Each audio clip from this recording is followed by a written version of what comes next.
पोफाळी पोलिसांनी वाहनासह 20 लाखाचा गुटखा पकडला। शासन प्रतिबंधित असलेला व अवैधरित्या वाहतूक होत असलेला 20,61,500 रुपयाचा गुटखा मुद्देमाल वाहनासह पोलीस स्टेशन पोफाळीच्या पथकाने पकडला। पोलीस अधीक्षक डॉक्टर पवन बनसोड यांनी पोस्टे हद्दीत वाहतूक होत असलेल्या अवैध शासन प्रतिबंधित गुटखा वाहतुकीवर सक्त कारवाई करण्याबाबत आदेशित केले होते। त्या अनुषंगाने पोलीस स्टेशन पोफाळीचे पथकाने गोपनीय माहिती घेत दिनांक 24 जून रोजीचे मध्यरात्रीचा 1 वाजता एक संशयित बुलेरो पिकअप वाहन क्रमांक MH26CH0264 हे शासन प्रतिबंधित गुटखा माल अवैधरित्या घेऊन जात असताना उमरखेड पुसद रोडवर गंगणवाड फाट्यावर सापळा लावला।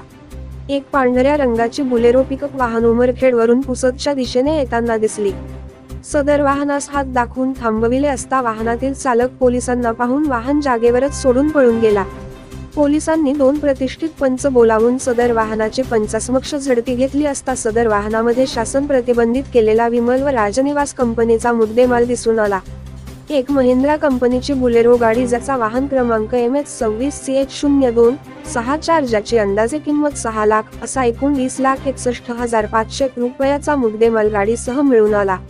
सदरचा मुद्देमाल ताब्यात घेऊन आरोपी वाहन चालक नामे शेख हयात शेख वहाब वय 35 वर्षे राहणार गढीवाड पुसद याचे विरुद्ध पोस्टे पोफाळी येथे गुन्हा दाखल करण्यात आला आहे।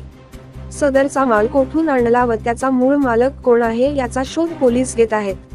सदरची कारवाई पवन बनसोड पोलीस अधीक्षक यवतमाळ, पियुष जगताप अपर पोलीस अधीक्षक यवतमाळ, हनुमंत गायकवाड उपविभागीय पोलीस अधिकारी यांच्या मार्गदर्शनात।